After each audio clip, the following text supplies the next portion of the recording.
He was a pastor's only son, trusted, innocent, and full of promise. But one trip to Abuja turned his destiny into a story of shame, betrayal, and tears. This is how bad friends dragged him into a life that almost destroyed him forever. David was the only son of his parents, a quiet boy everybody in the church respected because he was the pastor's child. People always pointed at him as example of good behavior. When he finished secondary school, his father's elder brother who was living in Abuja came to visit the family. The uncle promised to take David with him to the city so he could stay there and start his life. The parents were happy and believed that their son was in safe hands. Life in Abuja was different from the village. The uncle worked in an office and tried his best to make David comfortable. After 2 weeks, the uncle found a small job for him in a printing press where he would be paid little money every month. David tried, but in his heart he was not satisfied. He wanted something bigger, something faster, something that would make people see him as a big man. It was during this time that he met some boys in the street close to the printing press. They wore expensive clothes, carried shiny phones, and moved around in flashy cars. Whenever they passed by, people looked at them with admiration. David started spending time with them, laughing, following them to eat in restaurants, and listening to their stories about quick money. At first he only listened, but slowly his heart began to desire the life they were showing. One evening David came home later than usual. His uncle was waiting for him with a worried face. "Where have you been? Your work closed hours ago," the man asked. David smiled and said, "I was just with friends, nothing serious." But inside his mind he was already comparing his uncle's simple life with the colorful lifestyle of the boys outside. Days turned into weeks. David's attitude changed. He stopped giving attention to the job his uncle gave him. He started dressing differently, and even talking back to his uncle. The man noticed something was wrong but could not place his hand on it. Then one night, as David prepared to sneak out again, his uncle stopped him at the door.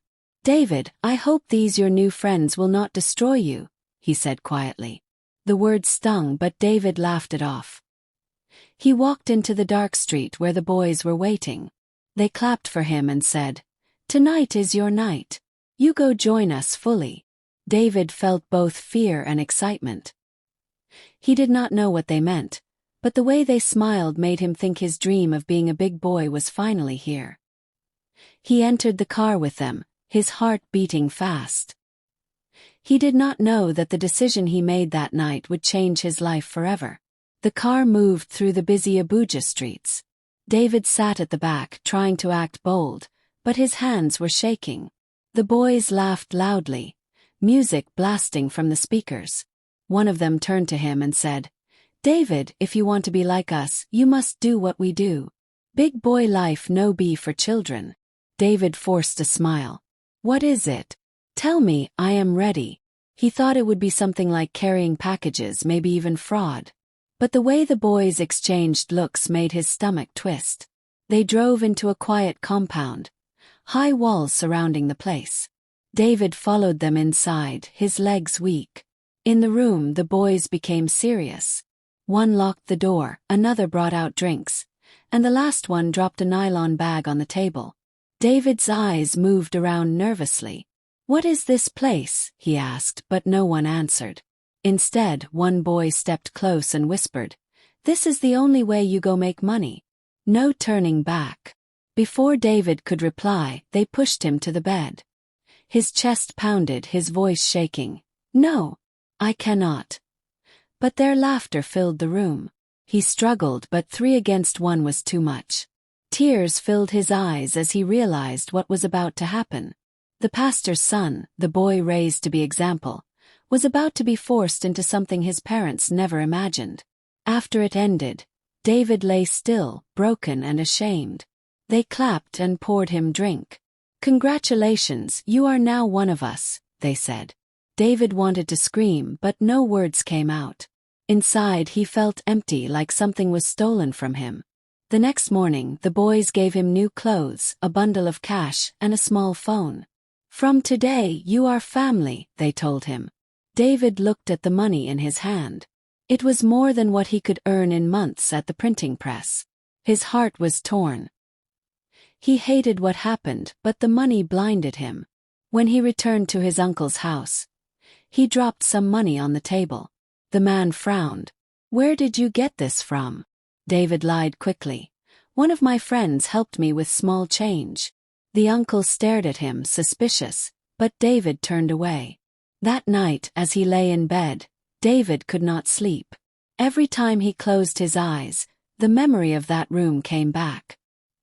He wanted to tell someone, but shame held his tongue. He told himself that at least he now had money, at least he could begin to look like a big boy. But deep inside, he did not know that the first step he took that night was leading him into a darkness that would one day destroy everything. Weeks passed and David's life changed completely. The boys who forced him that night now controlled him. At first, he thought it was only once, but he soon discovered it was only the beginning. One evening, they told him to dress neatly because they had work for him. Confused, David followed them into another big compound. Inside, rich-looking men waited. The boys pushed him forward and said, "Today you go prove say you be part of us." David's heart sank, but the men smiled and offered him money. He wanted to run, but the memory of that first night came back. Shame and fear tied him down. Afterward, an envelope filled with cash was pressed into his hand. It was more money than he had ever seen. The boys laughed. "You see, this is the life. You just have to play your role." Soon it became a routine. They began sending him to different big men in Abuja. Sometimes one man, sometimes two, even three in one night. David hated himself, but each time the money blinded him. He used it to buy new clothes, expensive shoes, and even gave himself a new phone. People in the neighborhood began to call him Big Boy. His uncle grew worried. "David, where is all this money coming from? Your job cannot pay you like this," he asked one night. David brushed him off with lies. He claimed he was helping a businessman and getting tips. The uncle shook his head. "This path will destroy you," he warned. But David was no longer listening. The taste of quick money had entered his blood. He began to distance himself from his uncle, spending more nights with the boys. They taught him how to fake smiles, how to hide his pain, and how to act like nothing was wrong. The laughter outside was loud, but inside his room, David's tears flowed silently.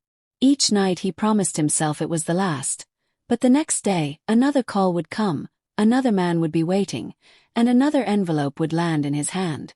Then one evening David came home with the keys to a small car. He stood proudly in front of the house, expecting his uncle to be impressed. Instead, the man looked at him with fire in his eyes. "Where did you get this car? Who bought it for you?" David tried to laugh, but the anger in his uncle's face shook him. The man shouted, "Tell me the truth." For the first time, David's lies were not enough. He packed his things the next week and left his uncle's house. He rented a small apartment with his new friends, far from the man who once cared for him. But unknown to David, the life he was celebrating was quietly destroying his body. A sickness had already started growing inside him, waiting for the day it would show itself. David's new life looked sweet on the outside. He drove around Abuja in his small car, dressed in flashy clothes, and always had cash in his pocket. People in the street admired him. Some even envied him. They said, "That pastor's son Don Hammer." But inside his body, something dark was growing. Started small. Sometimes after work, David felt sharp pains in his stomach. Other times, he noticed he could not sit properly without discomfort. He told himself it was nothing serious, maybe just tiredness. He swallowed painkillers and pretended everything was fine. His friends laughed it off and told him to keep going. Money no day wait for sick person. But as weeks passed, the pain grew worse. David could not sleep well at night. He began to lose weight and his skin became pale. Still, he forced himself to smile in public, to maintain the picture of a big boy. His uncle heard rumors of David's new lifestyle and shook his head in sadness, But by then David had already cut off all contact. One night, David collapsed in his apartment. His friends panicked and rushed him to a private hospital. The doctors worked quickly, running tests, asking questions David could not answer. He lay weak on the bed, sweat dripping from his forehead. The nurse whispered to the doctor, and both of them exchanged a worried look. Hours later, his parents and uncle were called to the hospital. They arrived, confused and afraid. His mother rushed to his side, holding his weak hands. "David, what happened to you?" she cried. He looked away, ashamed, unable to meet her eyes. His father, the pastor, stood frozen, fear and anger mixing in his chest. Finally, the doctor entered the room.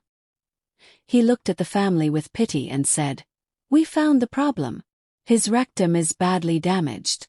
He has been involved in activities that destroyed his body.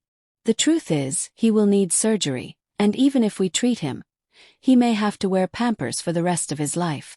The words struck the room like thunder.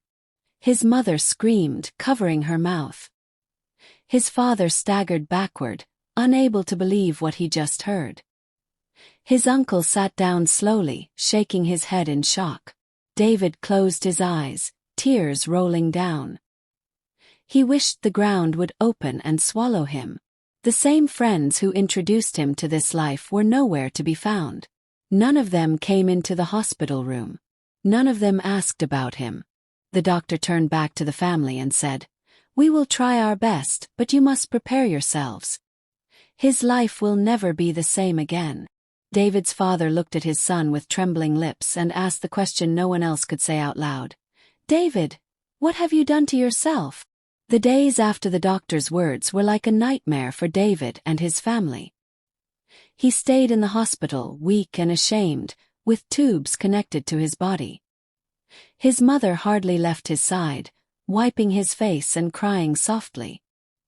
His father prayed every night, asking God why his only son chose such a path.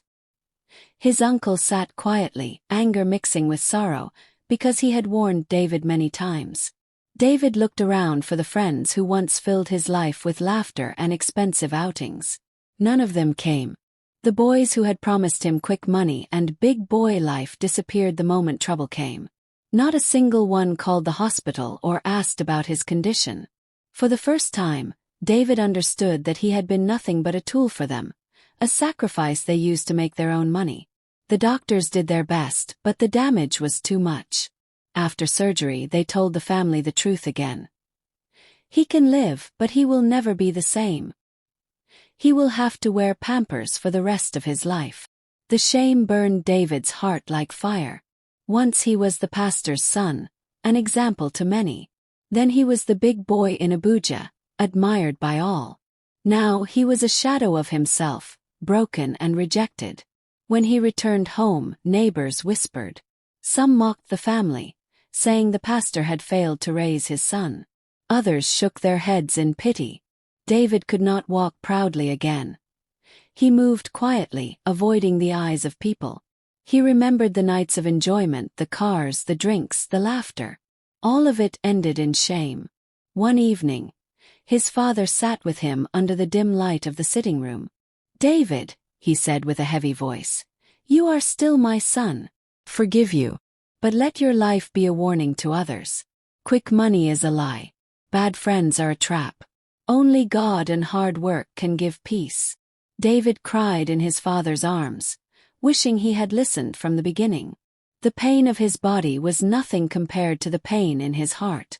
And so, the boy who wanted to be a big man learned the hardest lesson of his life. Friends who push you into darkness will never stand with you in the light. If this story touched your heart, tell us in the comments what lesson you learned.